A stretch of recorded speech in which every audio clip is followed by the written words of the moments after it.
नमस्ते साथियों, फिर से आपका स्वागत है आपके इस YouTube channel please sit down. नया साल आने को है, तो इस बीते साल आपसे एक रोचक पहेली से बातचीत शुरू करते हैं। ज़रा सोच के बताइए कि मोर इतने बड़े-बड़े पंखों के साथ क्यों होता है? कितनी अजीब-सी बात है 31 दिसंबर को करने को। लेकिन हो सकता है आप जस्ट अभी थोड़ी देर में रियलाइज़ करें कि वाक़ई जिस वजह से 31 दिसंबर की शाम, न्यू ईयर ईव, आप युवा लोग सज-धज कर अलग-अलग डिस्कोथेक्स में अलग-अलग अ, खूबसूरत जगहों पर नया साल मनाने के लिए पहुँचते हैं। शायद उसका संबंध इस मोर की बड़े-बड़े पंखों से हो सकता है। नया साल आने को है इसलिए हम कुछ खूबसूरत चीज़ों की बात करने जा रहे हैं, लेकिन स्वाभाविक है चूँकि कम्युनिकेशन का टीचर हूँ, कम्युनिकेटर हूँ, तो मेरी बातचीत तो उसी से जुड़ी रहेगी। तो फिर से पहुँचते हैं उसी वापस उसी बात पर कि आखिर मोर के इतने बड़े-बड़े पंख क्यों होते हैं?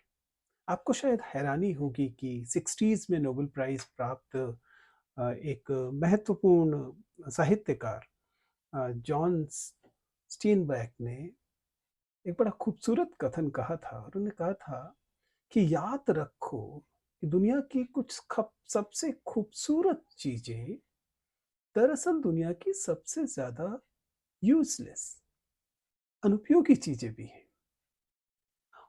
उदाहरण के लिए लिलीज़ और मोर, फूल और मोर। ज़रा सोच के देखिए कि मोर की इतनी लंबी, भारी पूँछ, क्या औचित्य है उसका? कितनी निरर्थक चीज़ है अगर सोचा जाए तो। मुझे मालूम है आपको खूबसूरत लगते हैं मोर, लगने भी चाहिए, कितना सुंदर पक्षी होता है। लेकिन इस सुंदरता का बोझा इतना ज़्यादा क्यों है? और फिर इस सारी बात का उस चीज़ से क्या लेना-देना है, जिसे हम कम्युनिकेशन कहते हैं? खैर, मैं जानता हूँ कि आप में से अधिकांश लोग जानते हैं कि मोर की इस लंबी-लंबी जो पूँछ है, ये जो बड़ा-सा बोझा है, उसका एक औचित्य है। दरअसल लिलीज़ का भी, फूलों का भी औचित्य है। ये औचित्य प्रकृति में यह है कि मोर अपनी इस बड़ी-सी नर मोर दरअसल, अपनी इस बड़ी-सी पूँछ का इस्तेमाल प्रतिलिंगी को आकर्षित करने के लिए करता है।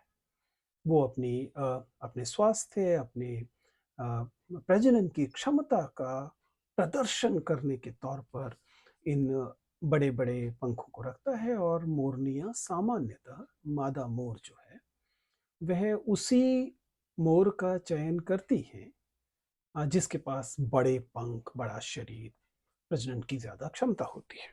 ये बात इसलिए महत्वपूर्ण है क्योंकि हाल-फिलहाल में तो हमारे यहाँ यह तक जज जैसे लोगों ने यह तक फैलाने की कोशिश की कि मोर और मोरनी दरअसल यौन प्रजनन करते ही नहीं, जो कि ज़ाहिर है कि मूर्खतापूर्ण बात है। किसी भी अ, अन्य पक्षी की तरह वे भी यौन प्रजनन करते हैं और मोर की जो पूँछ है, उसका औचित्य आपको समझाया।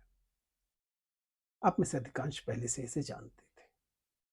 लेकिन इसका हमारे कम्युनिकेशन से क्या लेना-देना है, उसे समझने के लिए आपको समझना पड़ेगा कि प्रकृति में प्रत्येक प्रत्येक अ, स्पीशीज़ प्रजाति के पास अपनी एक मोर की पूँछ पीकॉक टेल होती है। यह पीकॉक टेल उसे अन्य प्रजातियों से विशिष्ट बनाती है और इनका प्रदर्शन करके ही या इनके आधार पर ही ये प्रजातियाँ अपनी संतति को बढ़ाने के लिए, अपनी सफलता के लिए उनका इस्तेमाल करती हैं।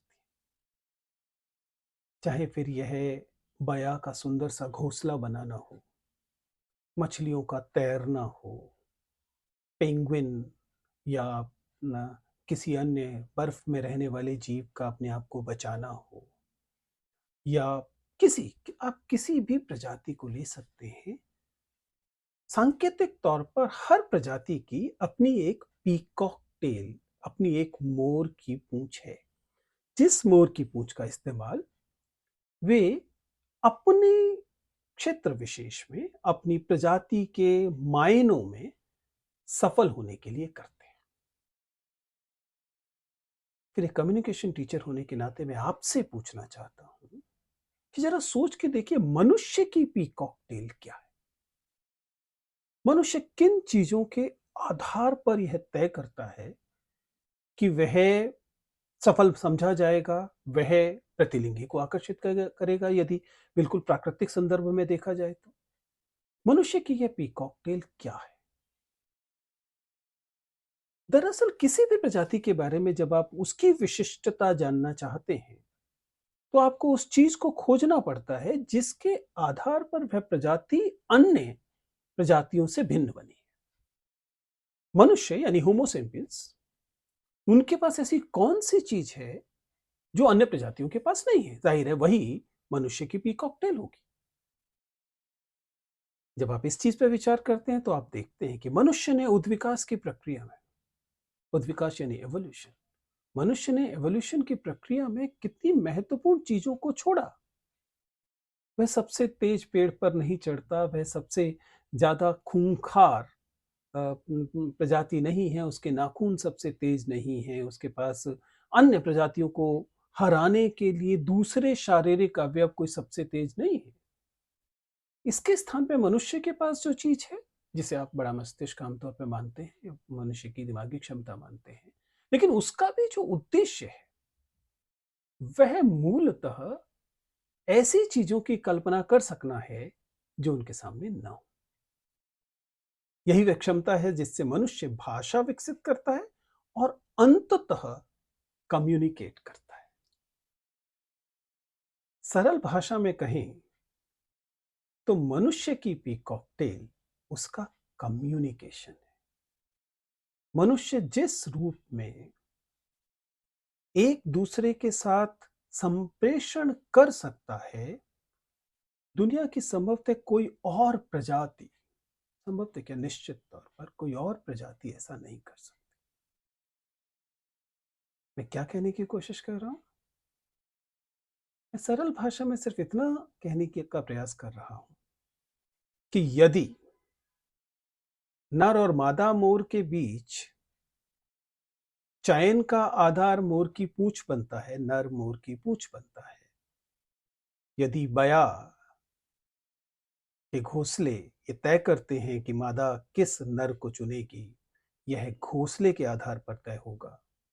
यदि अन्य विभिन्न प्रजातियों में उनकी विशिष्टताएं तय करती हैं कि वे सफल कैसे माने जाएंगे, तो मनुष्य के मामले में यह उसका वजन नहीं हो सकता, यह उसकी चमड़ी का रंग नहीं हो सकता, यह उसके बाल नहीं हो सकते, यह उसके पांव नहीं हो सकते। मनुष्य के मामले में जो उसकी विशिष्टता है, यानी इस प्रजाति की विशिष्टता है, वही उसकी पीकॉक टेल ठहरेगी। और मनुष्य के मामले में यह विशिष्टता क्या है? कम्युनिकेशन।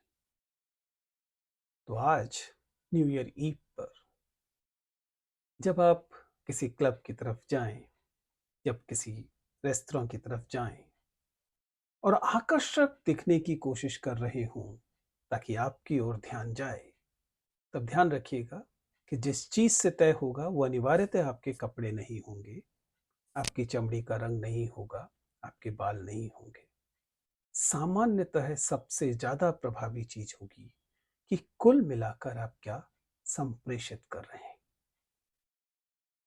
तो जैसे मोर अपने पंखों की बहुत देखभाल करता है, क्योंकि अंततः उसी से तय होगा कि अगली पीढ़ी तक, अगली संतति तक वह सफलता से पहुंचेगा या नहीं, तो मनुष्य के मामले में आपको ध्यान रखना है कि आपका कम्युनिकेशन ही आपकी पीकॉक टेल है। उसका ध्यान रखिए, उसकी केयर कीजिए, उसकी परवाह कीजिए और अच्छे और बुरे कम्युनिकेशन के बीच अंतर करना सीखिए, क्योंकि अंततः केवल यही रह जाने वाला है। शुक्रिया।